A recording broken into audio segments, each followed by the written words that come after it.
Hello guys, welcome back. आज हम start करने वाले हैं metal carbonyl bonding. Metal carbonyl bonding में ये स्ट्रक्चर आपने अपनी एनसीईआरटी में ज़रूर देखा होगा।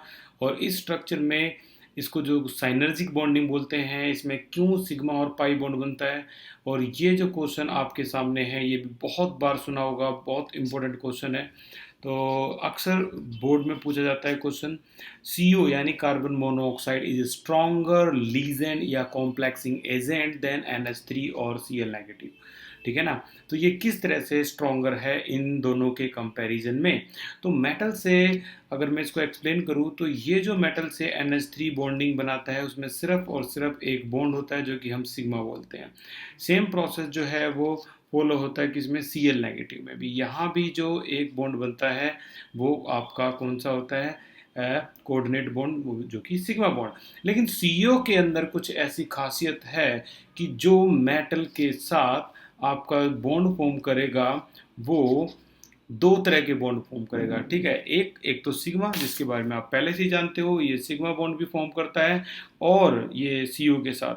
और इसके अलावा ये CO के साथ कौन सा, पाई बॉन्ड भी फॉर्म करता है। तो ये इसकी खूबसूरती, सिग्मा और पाई बॉन्ड फॉर्म करने की किसके साथ, CO कार्बन मोनोऑक्साइड के साथ, इसको एक बेटर लीजेंड बनाती है और स्ट्रॉन्ग बॉन्डिंग फॉर्म करती है। ठीक है, यहाँ दोनों एक दूसरे की हेल्प कर रहे हैं। यहाँ पर C जो है वो मेटल को इलेक्ट्रॉन प्रोवाइड कर रहा है और सिग्मा बॉन्ड बना रहा है, और उधर मेटल CO को इलेक्ट्रॉन प्रोवाइड कर रहे हैं और पाई बॉन्ड बना रहे हैं। तो अब इसकी डिटेल पे चलते हैं, ऐसा क्यों हुआ और कैसा हुआ। तो कहानी को स्टार्ट करने से पहले आपको पता होना चाहिए कि मेटल कार्बोनाइल किसे कहते हैं। आपने कई बार सुना होगा इस पॉपुलर नाम को।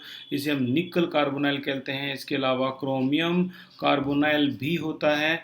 ठीक है, इसके अलावा Fe ये जो कुछ एक्सेप्शन टाइप का लगेगा ये भी होता है।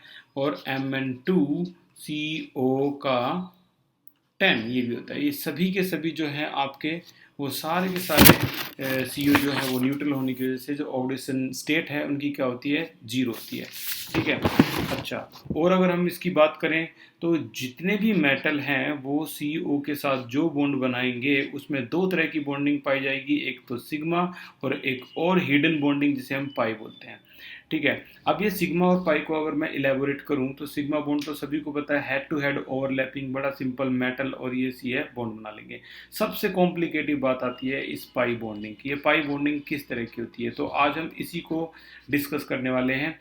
मेटल के पास जैसे ये इसने इसको दिया, इसने इसको दिया। ठीक है, मेटल के पास जो कॉन्फ़िगरेशन होती है, यहाँ पर डी ब्लॉक एलिमेंट है तो D में इलेक्ट्रॉन इसके प्रेजेंट होते हैं। ठीक है ना, और वो इलेक्ट्रॉन ये कार्बन को डोनेट कर सकता है।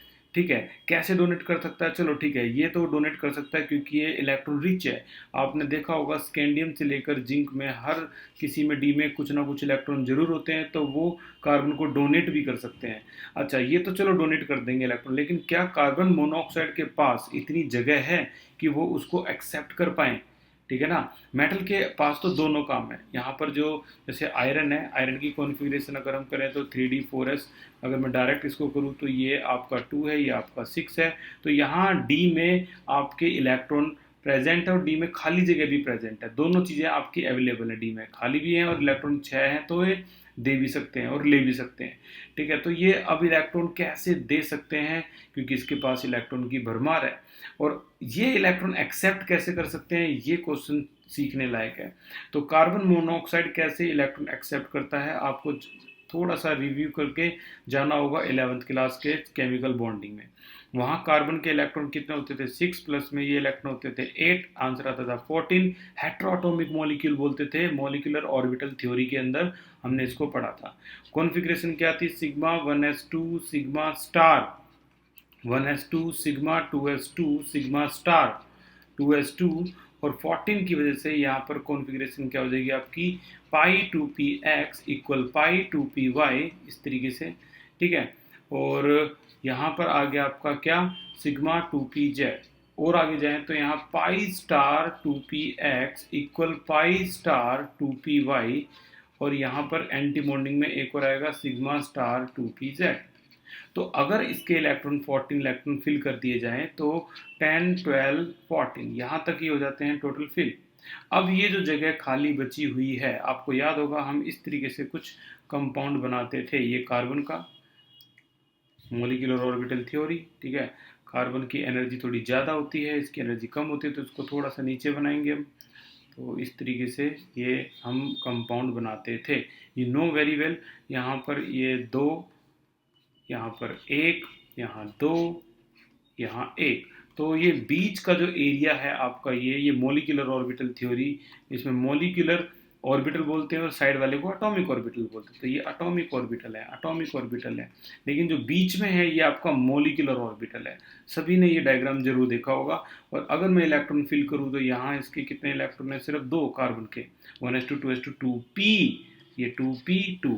यहाँ 1s2 कितने? 4। तो 1 2 3 4।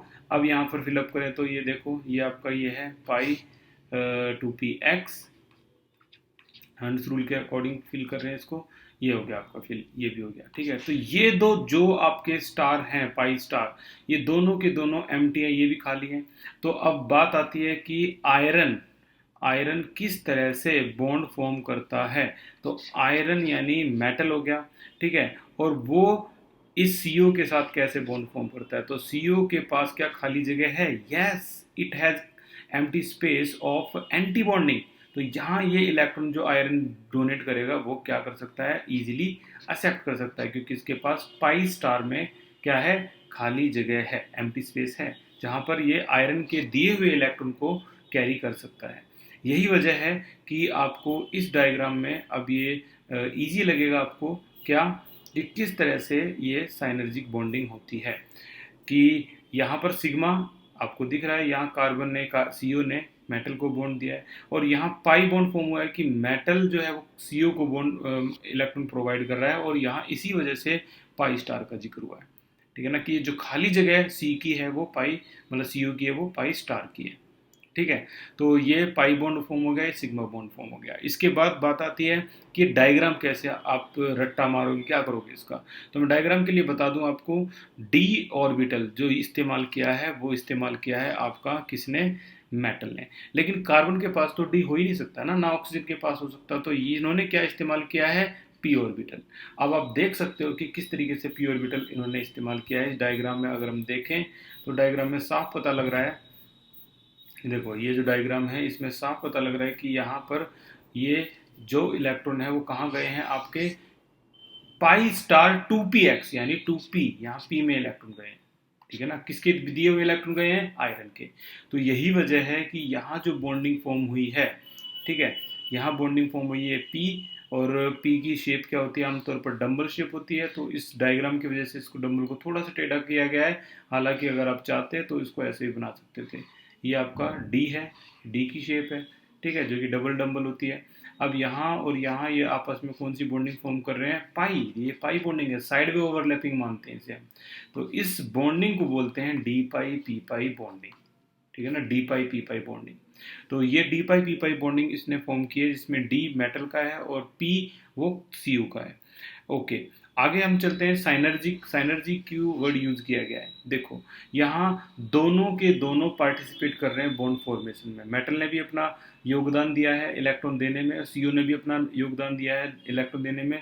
अगर किसी एक की मेहनत होती तो उसे एनर्जी कहते हैं, और दो या दो से ज़्यादा टीम ग्रुप जो होता है उसे साइनर्जी कहते हैं, ठीक है ना। एक के लिए एनर्जी, और टीम ग्रुप की अगर बात आए तो हम साइनर्जी वर्ड यूज करते हैं। तो यहाँ दोनों ने हेल्प की है बॉन्ड फॉर्मेशन में, तो इस बॉन्डिंग को साइनर्जिक बॉन्डिंग कहते हैं। और बैक बॉन्डिंग एक वर्ड आएगा आपका, बैक बॉन्डिंग या बैक डोनेशन भी इस्तेमाल करते हैं। वो क्यों है? क्योंकि मेटल ने इलेक्ट्रॉन एक्सेप्ट किए और बैक में उसने इलेक्ट्रॉन दिए भी है, इसलिए इसको बैक बॉन्डिंग या बैक डोनेशन भी कहा जाता है, ठीक है। तो इसीलिए ये जो कॉन्फ़िगरेशन है, आपको सीओ की जो मेन चीज़ है वो समझनी होगी कि कहाँ उसके पास खाली जगह है जो वो इलेक्ट्रॉन एक्सेप्ट कर पाए, किसका? मेटल का। तो ये था वो एक्सप्लेनेशन। फुल एक्सप्लेनेशन आपको ज़्यादा लर्न नहीं करना है इसको, आपको जस्ट समझना है कि वो किस तरह से बॉन्ड कर रहा है कि स्ट्रॉन्गर बॉन्ड है, ठीक है ना, क्योंकि ये साइनर्जिक बॉन्डिंग फॉर्म करते हैं। कुछ